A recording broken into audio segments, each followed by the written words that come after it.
You're listening to the Huddle Up Podcast with Chad Jensen and Zack Kelberman.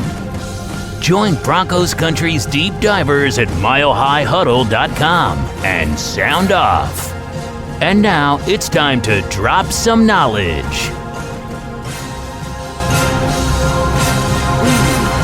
All right,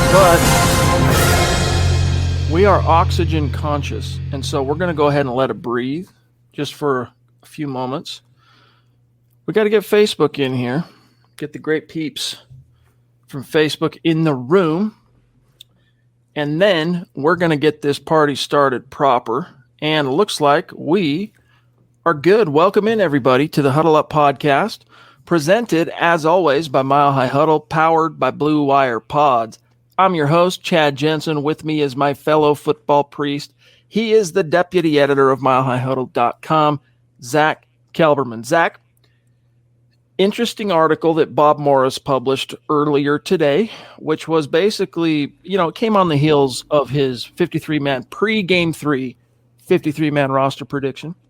And he had three guys who he had making the roster losing their spot as a result of game 3. And I want to go through that, get your take on that. But does anyone jump out to you as having probably been pretty safe, and then boom, their performance against the Rams, now it's all bets off? One player jumps to mind, and I mentioned this on Kelberman's Corner earlier today, and shout out to everyone who tuned in with me there.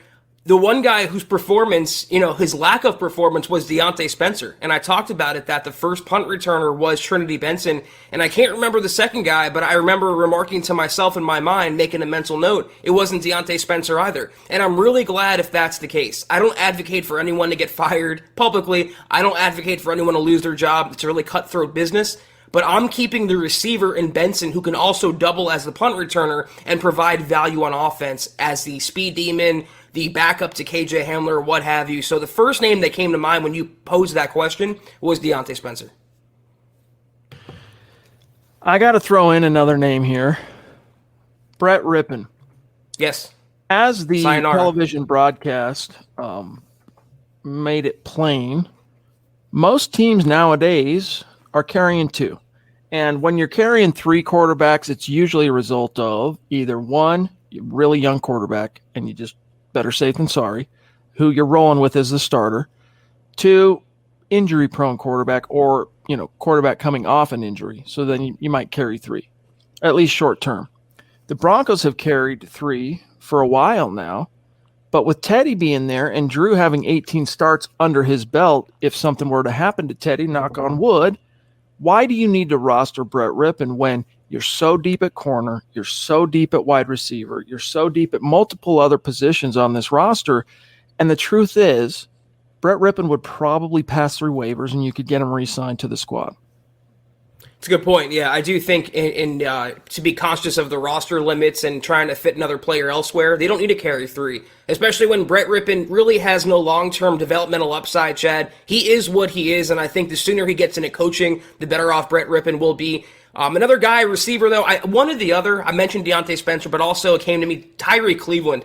He had a drop-filled training camp. He had a really nondescript summer, and then yesterday he had a couple miscues that really don't bode well for his roster chances. So I'm saying, and I'm holding firm, one of Spencer or Cleveland are gone. Yeah, Tyree Cleveland, unfortunately, I'm just not seeing it.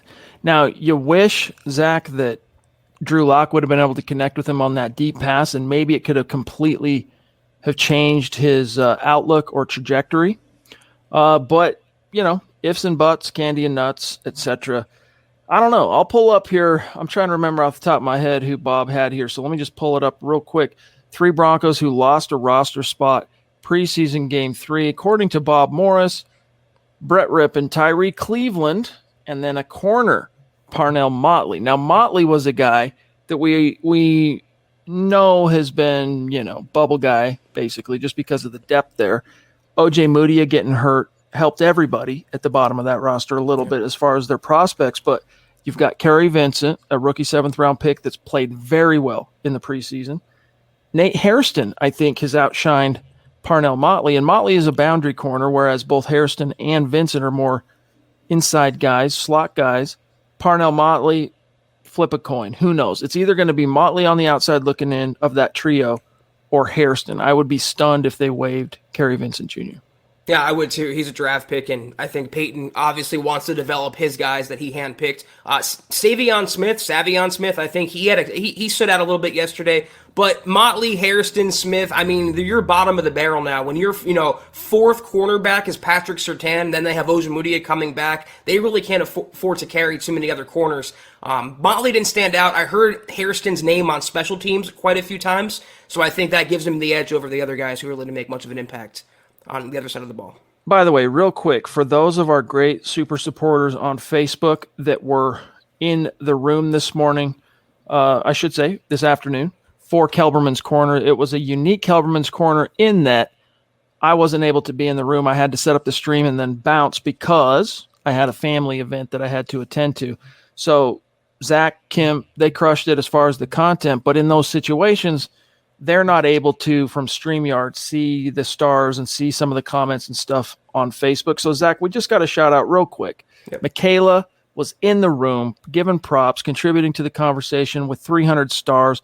Muhammad Badri, 200 stars. Brad Murdoch, 100 stars. So, shout out to that trio. Really appreciate all of you.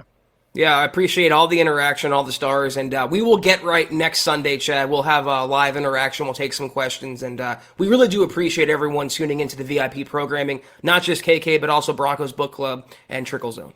Most definitely. All right, guys, we got a lot more to get to. Before we do, though, I want to give everybody a quick update on where the Von Miller 500K goal stands currently. But first, real quick, though, hey, look, we're 45% to our goal on paid subscriptions on Facebook. You can pay $5 a month to become a supporter of Mile High Huddle on Facebook. And in exchange, you get access to our premium VIP podcast content, which includes Kelberman's Corner, Broncos Book Club with yours truly, and the Trickle Zone. Those shows are for the weekend. I think most, Zach, of our hardcore dedicated community, they don't just put football to the side from Friday to Monday. You know, they're watching games Sunday. They got things cooking. College is about to be rolling hot and heavy. So we've got premium VIP podcast content for y'all, but you have to be a supporter on Facebook. Shout out to the 114 who have pulled the trigger on that. And then, Zach, here's where we're at on our goal of 500,000 stars. When we reach 500K, we're going to raffle off a Von Miller jersey, as well as a really cool, unique little MHH memento to go along with it. And the only people in the running for that drawing, for that raffle, are the people who contributed stars to the goal. So we're at 80%, Zach.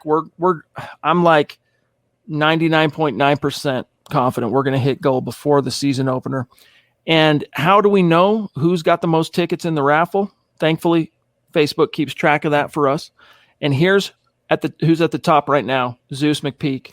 No surprise, he's maintained a number one seeding in this raffle, Zach, for weeks now. Randy, though, giving him a little bit of a run for his money at number 2. Andrew Lampy, that is, at 3. Travis Weber at 4. Michael Ronquillo at 5. Howie frickin' Day at 6. Simon, did we ever get a resolution on this? Weeby?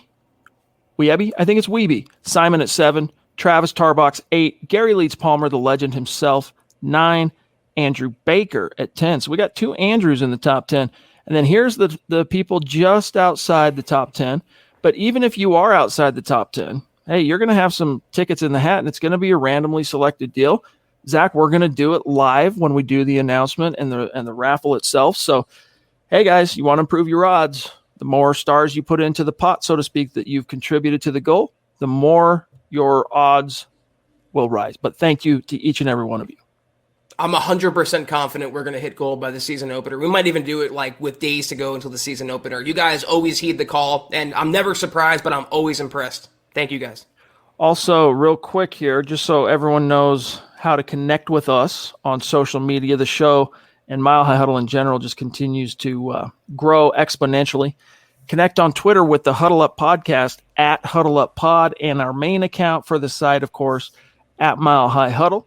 My partner, Zack Kelberman, follow him on Twitter at Kelberman NFL, myself at Chad and Jensen. Also, guys, kindly go give our Huddle Up Podcast Facebook page a like and a follow. We got some big plans for that page, but we're working towards getting it to scale. Once we get it to where it needs to be, it's going to be pretty cool. You guys will dig that unique content that we're going to save only for that page. And then, guys, also check out the merch store, huddleuppod.com. Get your swag on. Get a MHH trucker hat. Get a MHH dad hat like Zach's wearing. Get a Dove Valley Deep Diver shirt. Get a Huddle Up Podcast hoodie, sweatshirt. Little something for everybody, and it all goes to help support your favorite hosts, goes to support MHH. We appreciate you guys very, very much. And hey, if you're not in a position to do those things, it's all good. Just make sure that you are subscribed, like this video. If you are on Facebook or YouTube, that's especially crucial, guys. Make sure you like the video. And then, hey, if you think we're doing a good job, then share this video out there and help us continue to grow and reach those new like-minded Broncos fans that are like you, only they're out there wandering the football desert, completely oblivious and ignorant to this fan base, this community here at MHH that's waiting for them. All right, Zach, real quick here.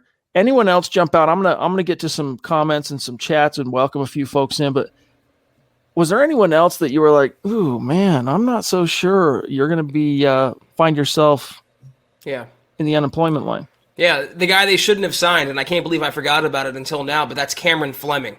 And again, I don't know what George Payton saw in him. He was trash wherever he's been, quite frankly. I hate to be that blunt about it, but he's like, Donald Stevenson, Menelik Watson level, and I'm so tired of the Broncos trotting that out, and he's falling on the ground. I understand that it was on lock, not getting rid of the ball, but the offensive lineman, his own right, has to perform better. I would take Quinn Bailey over Cam Fleming at this point. All right. Quickly, though, I got to give a message to Michaela. I think she's still feeling a little bit underwhelmed by what she's seen from the Broncos. And by the way, Muhammad, thank you for the super sticker, brother. Love you. MHH resident male model in the house right there, Muhammad Badri. Michaela, it's going to be okay. I promise you. I promise you that this is not going to be 2018 Case Keenum Broncos recapitulated 3 years later. I think this team is too good. And although we have our misgivings about the coaching staff and we have some misgivings about the decision to go with Teddy Bridgewater, one thing I'll tell you is what I don't question per se about the quarterback decision, Zach, was that it was plausibly the best decision if it's all about and only winning right this second. If that's the only thing that matters in the equation, Teddy probably does give you the better chance because he's going to protect the ball and he's pretty buttoned up and efficient and sharp. So keep your chin up, Michaela. I promise you, as we inch closer to the season, some of this bad taste, get a little drink of water, wash it out of your mouth. By the time you get to September 12th, Broncos are throwing down with the New York Giants. Hey, we're in the heat of battle. It's going to be a gas. And Michaela, we'll retake your temperature on September 26th when we're at Broncos Stadium for the Broncos Jets game home opener, MHH tailgate. I think you're going to be there, and at that point, the Broncos very well could be 2.0 to 2.0, 2-0, about to be 3-0. So keep your chin up; it'll be okay. I promise you. I like this from Tom El Greco, who says Vic Fangio, Pat Shurmur, and Tom McMahon played themselves off this team. Time to change them up sooner than later. Thanks, boys. Well, hey, the NFL, Zach, is the ultimate meritocracy. It's the ultimate what have you done for me lately league. In a production-based business, this is it. If they don't produce as a coaching staff, then, it's only a matter of time. It's amazing. What did Pat Shurmur do lately? Get fired from the Browns and fired from the Giants. And the Broncos fire their own young OC and pick up Pat Shurmur. I still and will never understand that move. Vic, I could see, obviously, him staying around, but there is no reason why Tom McMahon has a job still. I mean, if it wasn't evident last night, it was evident last week. And if it wasn't evident last week, it was evident in pretty much any Broncos game since 2019. He is that bad, and he needs to go. That unit will not improve until they have someone else calling the shots. Question here from R. Butler. Appreciate you being with us. Now that Teddy is our QB1, what is Locke's future? Do we trade him? I think that's definitely on the table. Like if a team made George Payton a serious offer for Drew. And by serious, I mean round 4 draft pick or better. Probably unlikely at this point. But if someone did, I think that that's something he strongly considers. The only thing that would, I think, keep him from doing that, Zach, is Teddy's, he's a little bit fragile. He's a little bit thin from the waist down. Drew was a little bit frail himself, as evidenced by the thumb injury as a rookie, and then, of course, his shoulder last year. But he's put on some serious weight. He's thickened up, so to speak. You want some sort of a fail-safe, some sort of a quarterback that can plausibly keep you competitive if something were to happen to Teddy. Brett Rippon, whether you keep him on the 53 or put him on the practice squad, you might get by for a week like you saw last year with the New York Jets. But that's about it, gang. So that would be the one thing that might preclude Peyton from pulling the trigger now. But if a team comes out, blows him away, never say never, and hey, next spring, wouldn't surprise me to see him get dealt. I just don't see, and obviously, I'm a big lock guy. I just don't see what value he would have around the league when Gardner Minshew went for, a conditional 6th, and he has way more popularity for whatever reason and better stats on paper than Drew Lock. I don't think he would fetch more than a 7th, and by that juncture, he's better served for the Broncos on the roster than off the roster. And you know what? Let's not act like he bombed this preseason. If he has to step in, he proved he's taken a step forward in his 3rd year, and I think Denver would be in good hands if Bridgewater were to exit. Michaela, thank you for that super chat. You are seriously ride or die. We love you. We appreciate you. She asks, does the Duchess, do you think we will trade Royce Freeman? He looked decent, and the price might be as high as ever. That's a good point. Zach, great Kelberman's Corner today. Thank you, Michaela. I don't know, Zach. I think if Mike Boone was a little bit closer to returning to the field, maybe. But who knows? I mean, by the time you get to September 12th, that injury, which, if I'm not mistaken, was a 4 to 6 week window, you got Melvin, you got frickin' Pookie. I think you could afford to if someone makes you an offer that you like. Yeah, and you know what? The Ravens now could be in the market. They just lost J.K. Dobbins for the year to a torn ACL, unfortunately. They have Gus Edwards and Justice Hill, but beyond that, they really don't have true veteran experience. And I think Freeman, Michaela, that's a great point. He's gotten a lot of work this preseason, and I think he looks like a little better of a player than he did this time last year. You're right, though. A lot will depend on what they do with Boone. When they form the 53 by Tuesday, he might go on short-term PUP or short-term IR, depending on his injury. But if he's on the active roster, they can get by. And you know what? I liked Demarie Crockett. I like what he showed in the preseason. And even yesterday, the guy they picked up, Stevie Scott, I think was his name, he had some wiggle too. So it's just a 3rd running back. They have so many weapons. If they were to get a decent offer for Freeman, I would listen. Shout out to today's leaderboard and stars for this stream. Howie freaking Day at the top. Wow, Howie. Seriously, props. Buddy, thank you. Shannon Mills up there too with a 4-digit star. Andrew Lampy right up there. Gary Leeds Palmer. Michael, we're going to read your message here. And, of course, Dave Glassman, another ride or die MHH. Appreciate each and every one of you. Michael says, good evening, Chad and Zach. And he's giving a shout-out to Greg Smith, who's a great member of our community on Facebook. Glad to see Broncos country on Mile High Huddle. Let's have fun watching the Broncos this season. Go Broncos. Amen, buddy. Travis Weber, what's good? He says, good evening, Broncos country. Chad, Zach, who do you all see getting cut as we gear up for the season? So I think we've touched on it for the most part. Maybe the biggest surprise cuts, Tyree Cleveland, I don't see it. Seth Williams, I don't see it, although they will try to keep Seth Williams on the practice squad for sure. Tyree, not absolutely certain on that. All the running backs, save Royce Freeman, who Zach just mentioned, going to be waived. The offensive line, if you're going to keep, depends on if you're keeping 9 or 10, but Cam Fleming, you hit the bricks, dude. I know you're going to eat $1 million. That's the price you paid for a very questionable decision to sign him. And then, hey, there's a few corners that actually are good that could probably make the roster for most teams, but this year in particular for Denver, man, they're just stacked to the gills. I'm really curious to see how the Broncos decide at safety, though, because Caden Stearns played himself onto the roster unquestionably. Then you've got Jamar Johnson, rookie 5th rounder, Trey Marshall, who the team has developed over the last 3 years, and PJ Locke. And of those 3, I mean, Trey got banged up. Was it the first game or the second game? Either way, Trey's banged up, which isn't good for his prospects. Jamar Johnson, I haven't seen him do one thing yet, Zach, in a preseason game that made me go, okay, yeah, I see that. Very animated, passionate guy on the field. I like seeing that. But PJ Locke, not perfect last night against the Rams. Couple of boneheaded moves, but has definitely outplayed those three guys, or the other two guys I mentioned.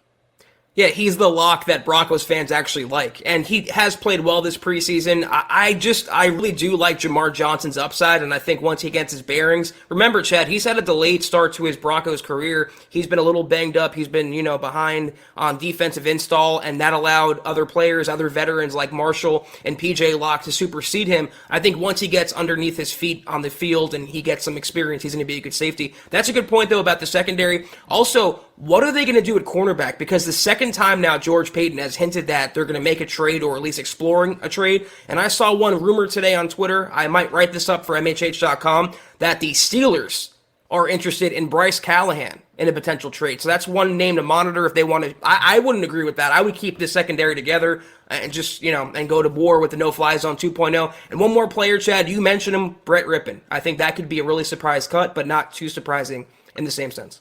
Look, I know the Broncos are stacked at corner, but, don't look this gift horse in the mouth. Think about last year. At this time, everyone was feeling pretty good about Denver's cornerback depth. Bouye, Callahan, rookie third rounder, O.J. Moody. Who am I missing? Who's the other? Who? Bassey, Devontae Harris. Yeah, I mean, nowhere near the hype that we got this time around, but there was some depth there. It was contingent on some of the youngsters showing out. But that freaking evaporated quick. And I'm talking as of week one when A.J. Bouye suffered that shoulder against the Titans, and then suddenly you're going, man, we're in a tight spot, like, oh, brother, where art thou? We're in a tight spot. So I would say, hey, it's better safe than sorry.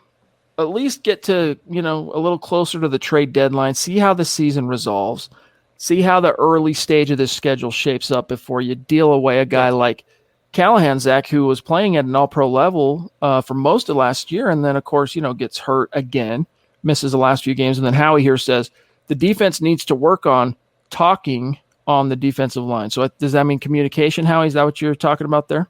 Tackling. Maybe that's what he's saying. See, I need my syntax interpreter / translator. It could be talking, though. We don't have Derek Wolfe anymore. We don't have that mouthpiece. So it very well could be where Shelby and Draymond are making the same amount of noise on the defensive line. But there are some run-stopping issues the Broncos had. They will shore that up, though, hopefully by the season opener. Keith Brugman on Facebook. Appreciate you being with us. Give us a like. How concerning was the defense against the backups from the Rams? Everyone's making a big deal about how Perkins, a third-string quarterback, wasn't completely shut down and smothered out of existence, just snuffed out by the Broncos. People miss the fact, apparently, they didn't score a freaking touchdown, man. And there was at least one drive there. Fangio talked about it after the game too, Zach, where his guys were obviously gassed. He talked about endurance and, getting back into football shape. And this is why starters play in the dress rehearsal, because only in those real life bullet scenarios do you get a true facsimile of what the season's going to be. Your opponent gets paid too, right? And he starts, Perkins starts moving the ball a little bit on you, and all of a sudden, Zach, you're seeing hands on hips a little bit. And it was good for them to get that out of their system. I saw nothing from the first team unit that tripped me out whatsoever. But, I understand some of the concerns there, but come on, guys. The Broncos did not relinquish a single touchdown this summer. It's pretty curious that Fangio would communicate that. Not in football shape yet. They've had all of training camp and now 3 preseason games. And maybe it's being back in Denver for the first time, playing in altitude, or maybe it was just one of those nights where they just were gassed a little earlier than expected. I think you hit on it. I think it's recency bias in Broncos fans' eyes. We have these 2 quarterbacks slogging it out early to start yesterday. And then here's Perkins from a McVay system. He looks calm, cool, and collected. He's a relative no one, and he's moving the ball down the field, making plays with his legs. Nothing flashy, nothing overly on the SportsCenter top 10, but that's the beauty of having a really good offensive system and a really good coach to implement that. It makes even the lower level players play that much better. Dave Glassman on Facebook, he says, here's the bottom of my Stars wallet. Thanks, guys. I would donate whether or not there was a prize. I know you would, brother. And it all adds up. Seriously. It all supports what we do here, keeps the content rolling, provides us the time that we can dedicate our creative energies to this content. And I'm not just talking about the live streams, but the VIP stuff we do for Facebook. So, Dave, love you, buddy. Really appreciate you. Thank you, Dave. Jonathan, what up? Appreciate you. He says the defense looks really good. If Teddy can play a little better than what he was, we can win 9 to 10 games with this team. I'm super excited to have Courtland Sutton and Von Miller.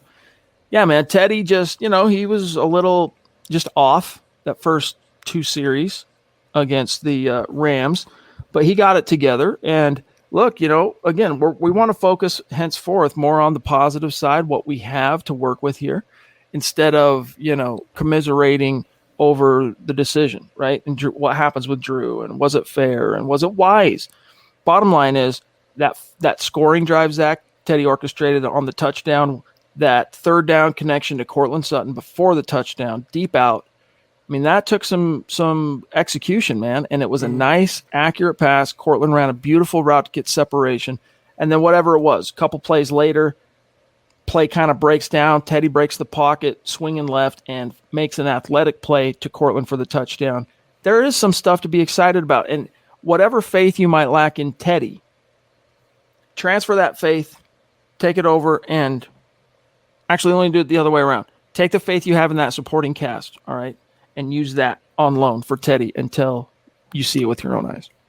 Yeah, I don't want to get ahead of myself, and I would have been happy just having them play, Courtland Sutton, Von Miller, Albert O, Melvin Gordon, but they all played really well. And that's not insignificant. That's one positive to take out of the preseason game that could translate to the regular season. I thought Sutton hit the ground running, literally and figuratively. I think it was big for him, Chad, and for Von Miller. They're both coming off of lower body significant injuries, and for them to get caught up in the action, fall down, get back up, get tackled, make some contact with opposing players, psychologically, not just physically, that's really good for them. I'm so excited to see Courtland this year. And yeah, I mean, 9 to 10 wins with Teddy Bridgewater under center with this roster. It sounds underwhelming, but raise your hand if we all would have taken 9 or 10 wins at any point in the last 5 years. I think for a Broncos franchise kind of rebuilding on the fly with a first-year general manager, a lame duck head coach, I think that's a pretty decent bar to shoot for.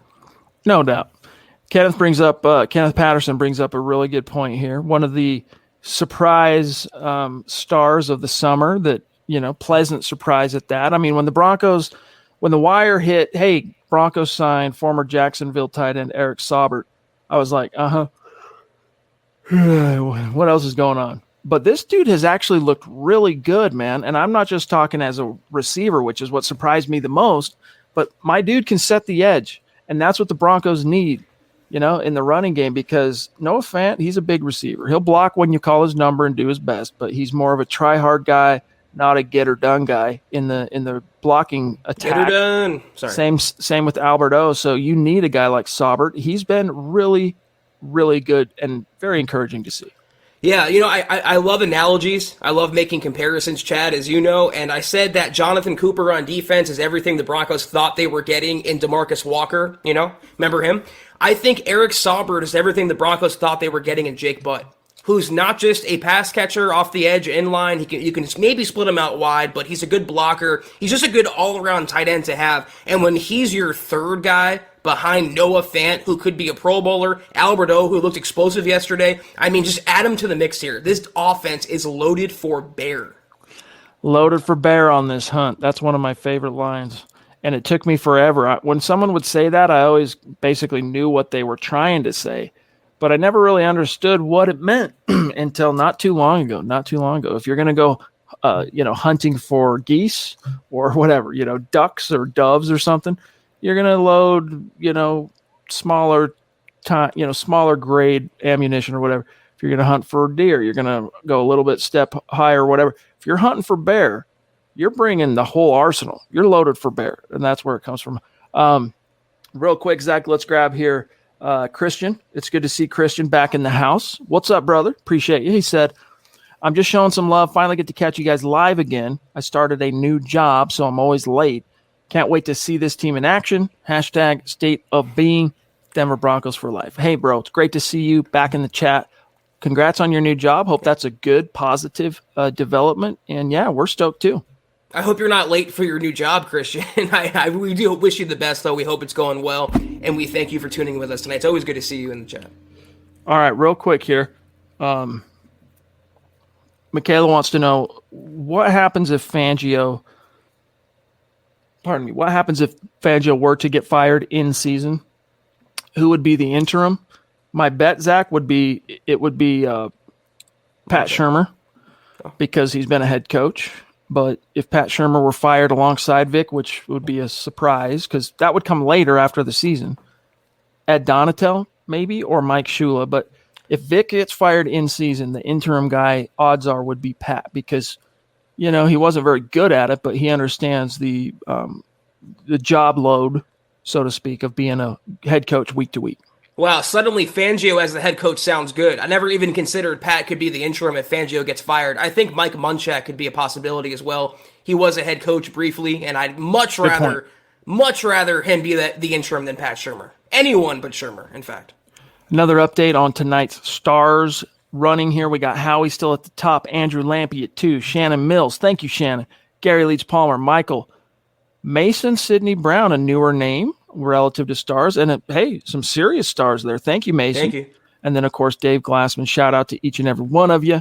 Okay, let me see here what we've got from Nathan. And by the way, Nathan, if you're on Twitter, connect with us and do one of these in our mentions. Even if you're already following us, make sure we know who you are, because I was looking for you last night after the show to tag you on Twitter. We like to tag our superstars with a big thank you after each and every podcast. So I look for, most of our key people. I know their handles. I remember it in this Rolodex of mine. I was looking for Nathan, couldn't find a handle for you. So if you're on Twitter, reach out, make sure we know who you are. Appreciate it. He said, do you think Tom McMahon's success in Indianapolis was due more to the personnel he had rather than his coaching?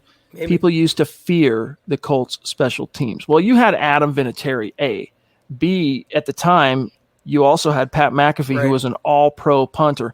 And it wasn't just because he was good at punting the ball, Zach. He was he'd make tackles. He was an athlete, and you could do a lot of cool different things with him. I think even in an emergency or two, I think he even kicked a field goal. But either way, two of your specialists were phenomenal. I'm not going to pretend to remember or even know who the freaking long snapper was, but I think what Nathan's really pointing to here, Zach, is the coverage units and how bad it's been in Denver. They seem to have been better in Indy. Was that personnel? Was that depth? What's your answer? Well, I would have to see who were on the coverage units at the time with the Colts, but I was going to make the same point you did. He had Vinatieri as his punter and Pat McAfee, kicker, and Pat McAfee as the punter. When you have those, it seems better than having Brandon McManus and Sam Martin. I don't think the long snapper is in the equation here. It is on coaching, though, because they've changed personnel, Chad, all 3 years McMahon's been here. And all 3 years, they've never gotten better. So when the one common denominator is the coach, I think that who gets the blame. Yes, indeed. Dalton wants to know why we call our rookie running back Pookie. I don't like it. That's his nickname. We didn't coin that. That's what his peeps call him. That's his nickname. Probably his parents gave him it, to be honest with you. I mean, I don't know, but I would guess it's probably originated from family, but don't know. Javonte Williams, why he's called Pookie, but he is.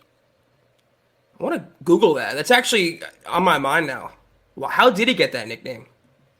Interesting. Yeah, I don't know. Goofy wants to know, if Peyton were to trade a corner, which one would it be, and what would the price have to be to get a deal done? It would almost certainly, it'd probably be Bryce Callahan, because he's at a price level, Zach, where teams could go, there's enough of a known commodity in Bryce. We're happy to pay whatever it is, $7.7 million, I think, something like that on the cap this year. I was going to mention Ronald Darby as a potential, but he's got some money Broncos owe him, so as a brand new, fresh free agent signing. So I doubt he would be traded. So yeah, if there is one, it's Bryce. Maybe Michael O if he gets healthy. Yeah, right now, obviously he has the injury, Michael O, and they signed Kyle Fuller. They're not going to sign him to trade him. They didn't sign Darby to trade him. The only trade candidate that's healthy right now would be Bryce Callahan, and I hope they don't do it. Tom wants to know up in Canada, do you guys think that if Locke were drafted in the first round, he would have started this year? Probably, but there's no guarantee of that because, the GM, it's here now, wasn't the GM that would have drafted him when he came into the league. But what are your thoughts, Zach? If Locke would have been drafted in the first round, he would have started this year. You know what? Crazier things have happened lately in the NFL with people like Josh Rosen getting drafted in the first round and traded the next year. I mean, I think it's all about loyalty, it's all about nepotism, and it's all about who the head coach has bias toward. That's my honest answer. I think Fangio all along wanted a safer guy. I don't think Locke's status in the draft would have mattered. First round, second round, seventh round. I just don't think Vic trusts Drew, plain and simple. Mason, again, thank you for the stars, buddy. Hey guys, love this podcast, and I'm finally able to catch it live. Thank you. I know it's over talked about, but this Drew Lock situation has left a bad taste in my mouth. Do you think we move on from Deontay Spencer? That was kind of like a sudden departure from what I thought he was going to ask. Understand the bad taste, my friend, but glad to hear that you can move on to the next thing. Yeah, Spencer, I mean, I don't know why you keep him here. I get it. He can return punts and kicks, and he's pretty reliable in that. But he brings you next to no impact on offense, whereas Trinity Benson can do both. He's less proven, right, because he's not ever really been on a 53-man roster yet. This is only his second year. In fact, I think he's still technically considered a first-year guy because he spent his rookie year on the squad. So if you can roster a wide receiver that's going to impact the game on offense and be a trusty, if not explosive, returner, that's the guy you want, not the guy that can only do one of those things. Exactly. Yeah. And you know what, though?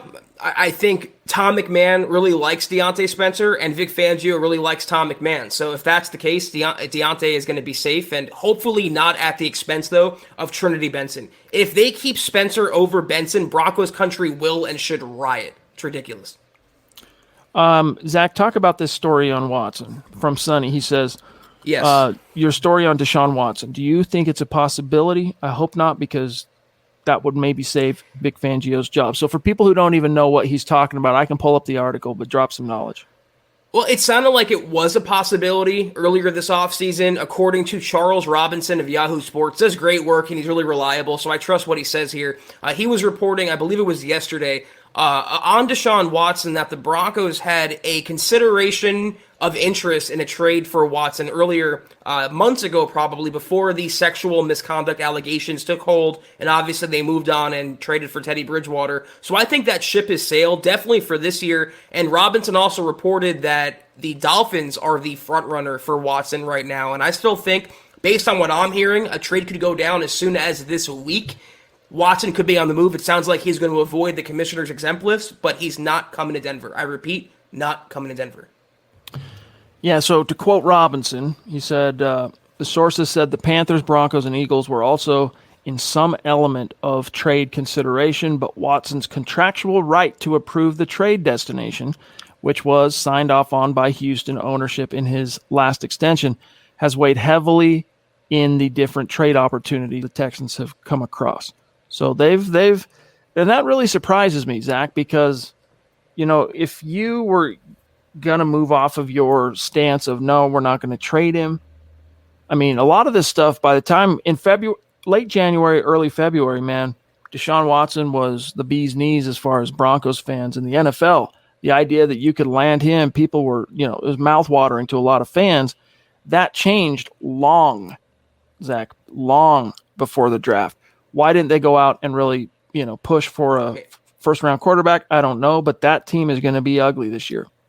Well, I'll tell you why the Broncos didn't pull the trigger, and thank God they didn't, because it's right there. Apparently, Houston wants 3 first-round picks and 2 second-round picks for a guy with 22 open cases of sexual misconduct allegations, with 3 different investigations being helmed right now by the FBI, Houston PD, and Harris County Prosecutor's Office. That's not a good situation to be in. There's still a chance he can be convicted, criminally. There's still a chance he can be suspended by the NFL or otherwise punished. And whatever team they're negotiating, they want pick protections in place, whatever that means. But I wouldn't give up that much, even if he was free and clear legally. That's way too much for any player. There's one guy I would make that trade for, maybe, and that's Mahomes. That's it.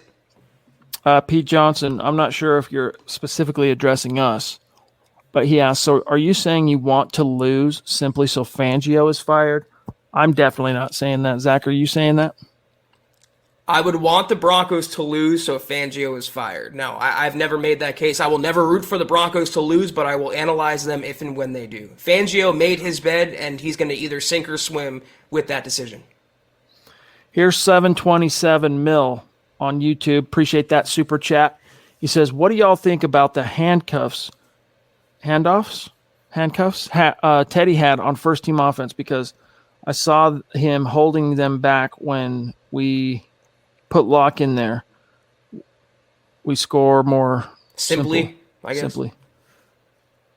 Zach, you're better at the syntax interpretation. Why don't you swing first on this one? Yeah, I think he's saying like it's a handcuff to like the bigger playmakers on offense. So they're not utilizing KJ Hamler's speed or game breaking ability with Locke when he started the Vikings game. 80-yard touchdown off the bat. Where was Hamler yesterday? MIA. And then it benefits players like Tim Patrick, Noah Fan, Alberto, Cortland Sutton, but it's going to have a big effect on players like KJ Hamler. Not only can Teddy not hit the same throws, he doesn't have the arm talent. It seems like Pat Shurmur is completely unwilling or unable to call a deep shot.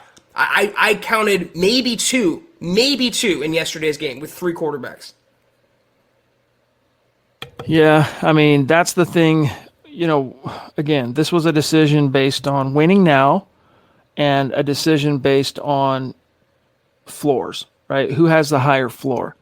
And right now in this moment, Teddy does have the higher floor, but what you sacrifice in pursuit of the higher floor is the ceiling. And what is the ceiling? Let's define that.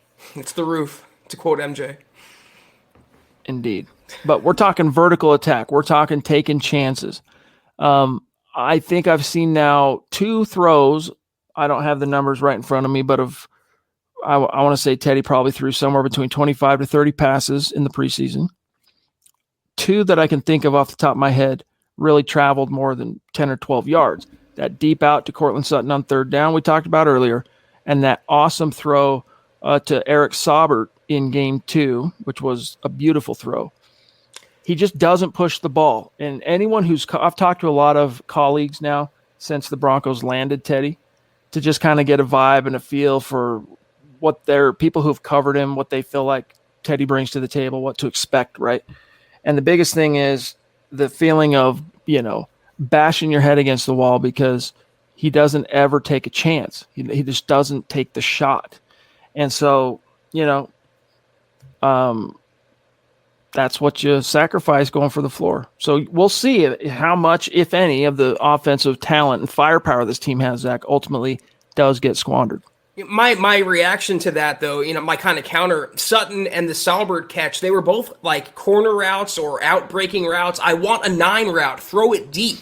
And at least the Cleveland miss from Drew Lock, I think it was a sluggo, and it was a little slow developing. But if that's what we're going to get from a Pat Shurmur offense, if a sluggo is considered going deep, it's going to be a long year of checkdowns. That's all I can say.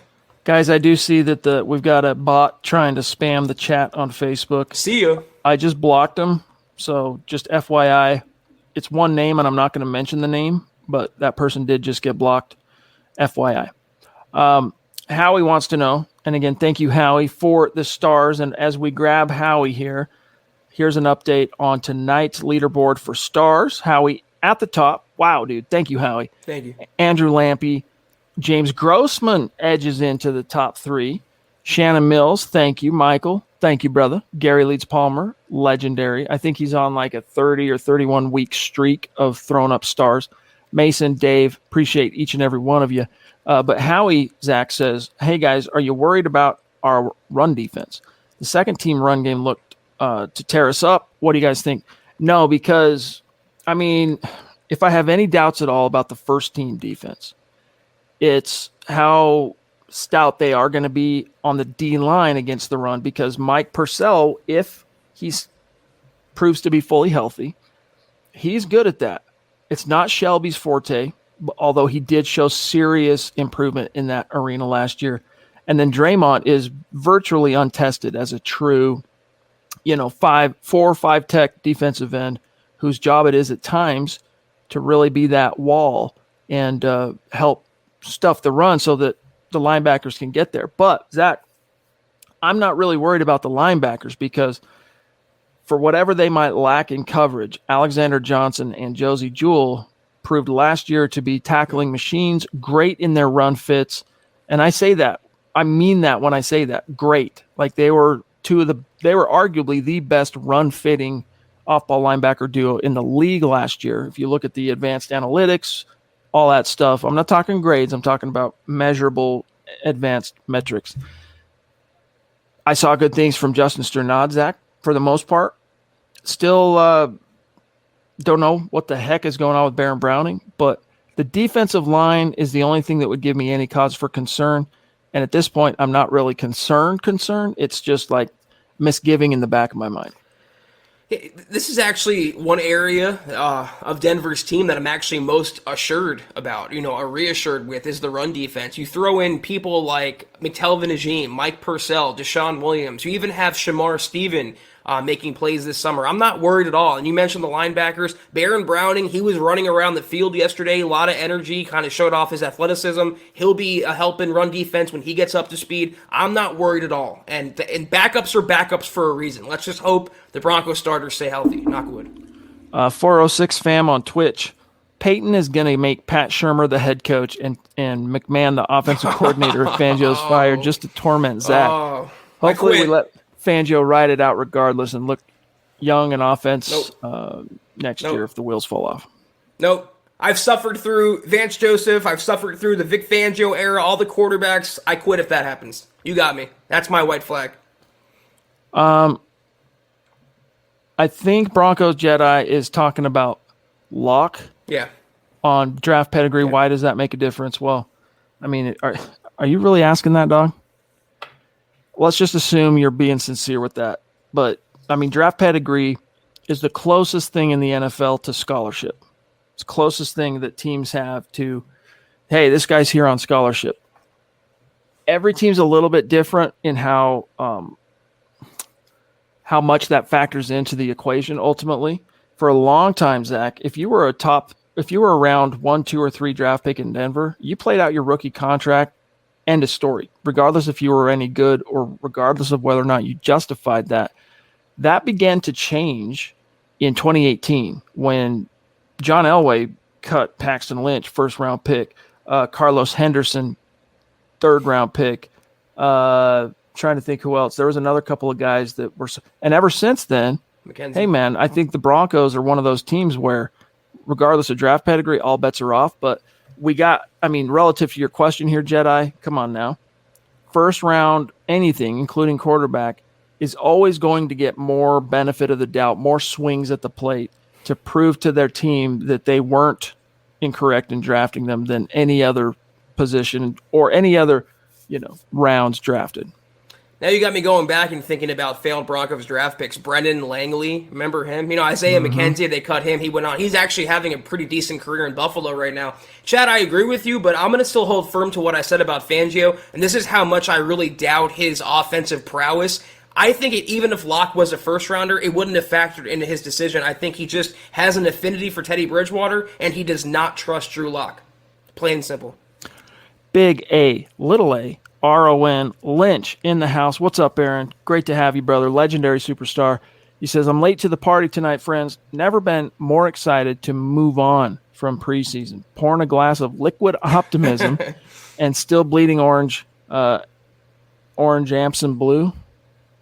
I see the rig, Chad. Oh, yeah, let's talk punk.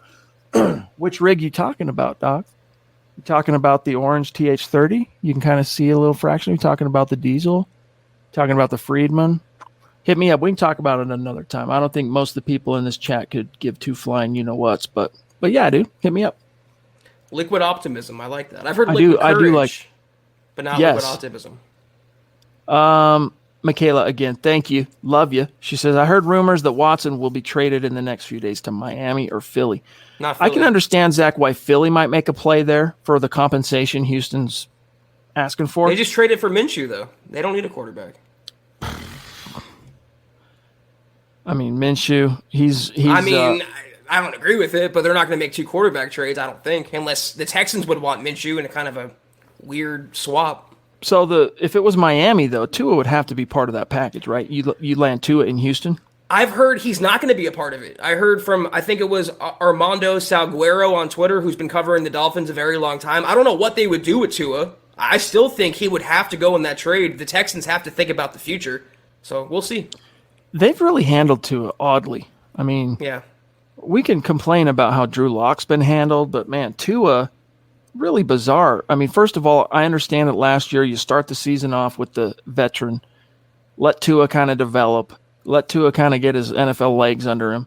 But then when you finally went to Tua, you were playing well. I mean, you were winning ball games. It wasn't until the Week 11 trip to Denver where there started to be cracks in the veneer whatsoever with Tua, and then they yanked him.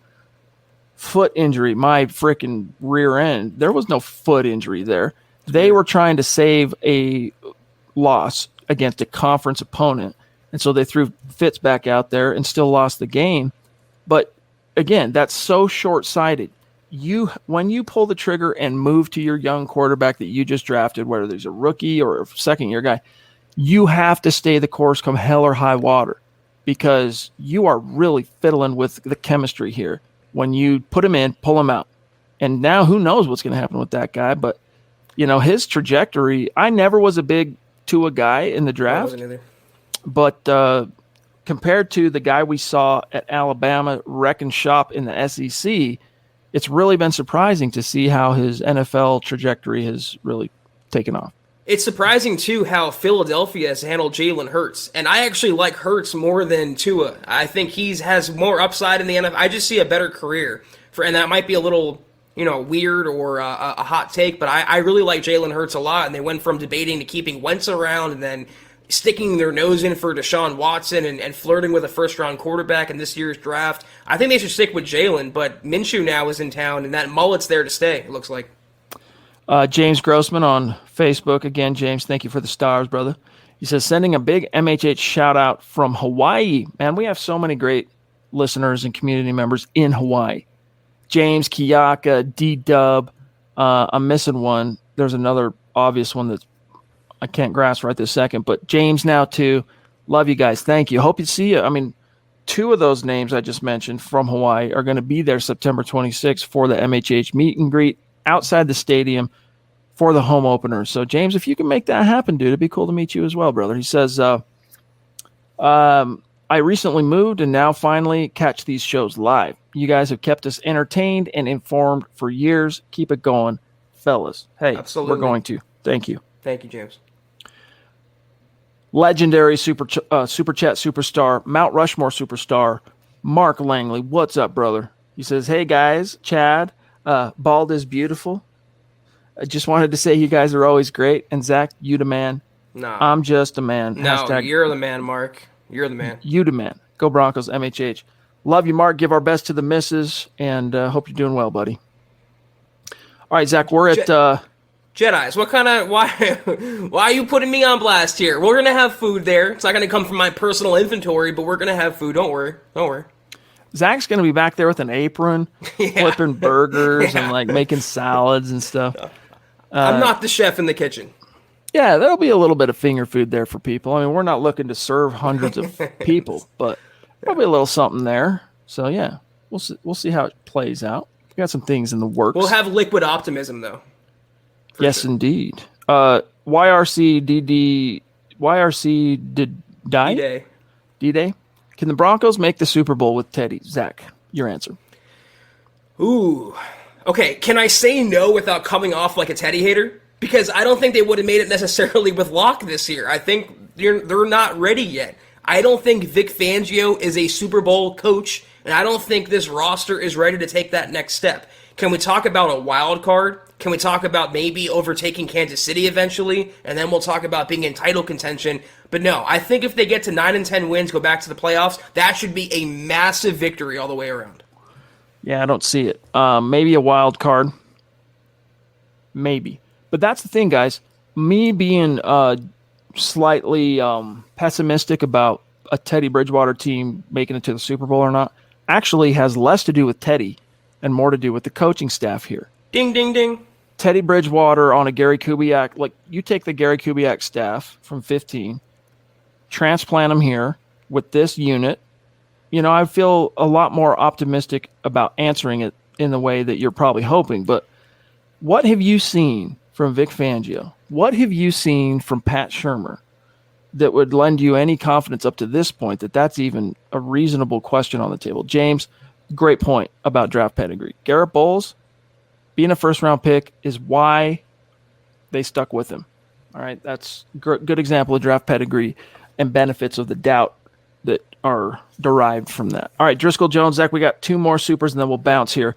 Good to see you, Driscoll. And by the way, Driscoll, are you on Twitter? Because I looked for you last night, couldn't find you. So if so, do one of these in our mentions, and we'll make sure to follow back. He says, I feel we have the talent around us to make the dinks and dunks go for hella yards. Judy, Hamler, they'll get a lot of yards after catch. It's not all about the long ball. I think you're right to a point, Driscoll, because this is something you've heard us say on this podcast. Hey, Teddy, just get him the ball. Get the ball to Cortland. He'll break a tackle. Get the ball to Hamler. He'll turn the corner. Get the ball to Judy. I mean, you've got some serious yak potential just with the 3 names I mentioned, to say nothing of Pookie, to say nothing of Gordon, to say nothing of Fant, to say nothing of Alberto. So, yes, basically go out there and be a competent, efficient point guard at quarterback. And, hey, man, you might be able to really make some hay with this offense. I don't know why everything has to be so cut and dry. It's not all about the long bomb, but when you go a whole game and I can't remember maybe more than one deep shot down the field, that's a problem. And you have too many weapons where you can't play in a phone booth, Chad. You can't cut the field in half or restrict yourself to 5 or 7 yards at a time. Death by 1,000 paper cuts, or death by inches, as Vic Fangio would say. You got to at least stretch out the defense, keep them honest, and utilize KJ Hamler, who was a second-round draft pick. And, one question real quick, Chad, non-rhetorically I have for you. Knowing a year later their quarterback would be Teddy Bridgewater, do you still think they go receiver back-to-back last year? If they knew that Teddy was going to be a Bronco in 2021. Right, I mean, it seems like KJ Hamler is wasted now. I mean, this is the second year in a row in a Pat Shurmur system, and now he doesn't even have a quarterback that's going to utilize his wheels. So, it's a good question. I don't know, man, but I'll tell you this. It's not even so much about connecting always on those deep shots. It's just signaling the plausible threat that we will take shots. You got to keep those safeties, in particular, honest. And so even if Teddy lacks the proclivity to really, and that, natural disposition to push the ball vertically, you got to take a few shots, at least 2 shots a game, just so the safeties are worried that you might do it. Michaela, who would you choose if you had to choose between Fangio and McDaniels? The bullet. Fangio all day long. McDaniels was, I could not forgive Josh McDaniels for trading Jay Cutler. That, to me at the time, and I know Jay Cutler's career arc at the, what came after didn't live up to expectations for Bears fans and all that. But I submit to you, if Jay Cutler does not get traded, Josh McDaniels' tenure in Denver probably changes. It's not the same. And I think Cutler goes on to have a much more prolific individual career as a Q in the league. Remember, he was coming off a Pro Bowl year, a legit Pro Bowl year. Now, this is circa 08 Pro Bowl. All right, so he was traded in 09, but the 08 numbers, Zach, he was around 3,800 yards, 24, 25 touchdowns. That was a good season for a quarterback not named Peyton Manning or Tom Brady at the time. Yeah, I mean, it's not a great set of choices here. I'm still hoping for the meteor to come and wipe us away, but I'm taking Vic Fangio. You're talking about 2. If Fangio gets fired, he would go down as a bad head coach, but McDaniels was historically bad. I mean, they don't make him like that anymore. All right, last super chat of the night, and then we got to go. From Randy. What's up, Randy? Appreciate you. He said, I hope Jamar Johnson makes the team. Love the show. Thank you for that. In a perfect world, I would want him to as well. But to be frank with you, he was a 5th-round pick. The tape he's put on in preseason is not going to get anyone out there in the league chomping at the bit. So if you waive him, I would say you have better than 50-50 odds of re-signing him to the squad and keeping him in the team's, bosom, so to speak. But he just hasn't. I know he got a late start and all that to training camp, and that's obviously been a big factor behind his kind of failure to launch, at least early on. But so far, I haven't seen anything that makes me trip on losing Jamar Johnson. It's a new show idea, the Broncos bosoms. Yeah, Jamar Johnson, though, I would love to see him make the team, but you got me worried now when you said last night, Chad, that maybe PJ Locke in the short term would make it because he's done more in the preseason. And as we know, Vic Fangio, all about what have you done for me lately. It's all about the film. And it's sad to say, for this summer at least, PJ Locke's had better film than Jamar Johnson. We got to give some massive, massive props to our stars tonight as we say goodnight real quick. Randy Jones in particular, just flexing, closing some of the gap between he and Zeus in the running. We'll see what the rankings look like tomorrow night. But Randy, 15,000 stars. You demand. Howie, almost 3,000. Andrew Lampy in 4 digits. James in 4 digits. Shannon, 4-digit stars. Michael, love you, buddy. Gary, Mason, Dave Glassman, much love and appreciation to each and every one of you, and to all of you, our Super Chat superstars, all of our listeners, whether you're with us live or listening after the fact on demand. Appreciate you guys. This is it. We got to bounce for now, Zach. We'll be back. This is a rarity. 3 nights in a row, Huddle Up podcast, 2 weeks in a row. Saturday, Sunday, and Monday. So we'll be back tomorrow night. We'll see what's cooking and what the cuts are. I think you'll start seeing the cuts tomorrow. But yeah, dude, sign us off and have a great start to your week. Thank you. You as well, Chad. I want to say, though, I got an update on Pookie Williams' nickname. Apparently, he's from a small town of Wallace, North Carolina, where everyone had a nickname, so he settled on Pookie. I don't know much beyond that. One programming announcement I wanted to make, though. Everyone's been asking me about the MHH Fantasy Draft, and I have an update on that, guys. We have a paid league going on. Some of you guys have reached out to me. I've reached out to you. I got you down. We have 14 spots. First come, first serve. Unfortunately, I transferred computers. I lost a lot of my data. So email us, Chad. We said milehuddle@gmail.com. Yep. Reach out. First come, first serve. 14-team league. $50 buy-in to the league. I'm going to be aiming to collect everything by Sunday, September 5th before that podcast, so we can go over that. And the draft would be that Tuesday, September 7th, around the same time the pod would go on. We'll finalize that with more details. We'll have more on tomorrow and next week's show. But reach out to us again if you want in the league. 14-team, $50 buy-in, milehuddle@gmail.com. And listen to Dylan, what he says there. Make sure to hit that like button on the way out. But this was the Huddled Up podcast. In the meantime, until we see you guys tomorrow night, like Chad said, 3 days in a row, we can get used to this. Follow us on Twitter at HuddleUpPod. Follow the main account for all your Broncos news, analysis, rumors, film breakdowns, and so much more at Mile High Huddle. Also follow Chad on Twitter at Chad and Jensen. You can follow me at Kelberman NFL. If you haven't already, go to huddleuppod.com and get your swag on. Get yourself a trucker hat like Chad's wearing, a Dove Valley Deep Diver shirt like Chad's wearing. He's cross-promotional tonight. How about a dad hat that I'm wearing? A lot of stuff there. I promise you'll like it. Also, facebook.com/milehighhuddle. Big blue button. Become a supporter. We have 3 VIP shows. Kelberman's Corner, Broncos Book Club, and Trickle Zone. Really great exclusive content you don't want to miss. Become a supporter today. We appreciate it. Also, facebook.com/milehighhuddlepod. Like that page. But if you can't do any of that, as always, we appreciate you and respect you. Just do these 3 things that help us out more than anything else. Subscribe, like, and share this video and every single Howie freaking video you see on the MHH channel. It helps us grow exponentially and reach more Broncos fans just like you. But we are off until tomorrow night, 6 o'clock Mountain, 8 o'clock Eastern. As always, take care and go Broncos.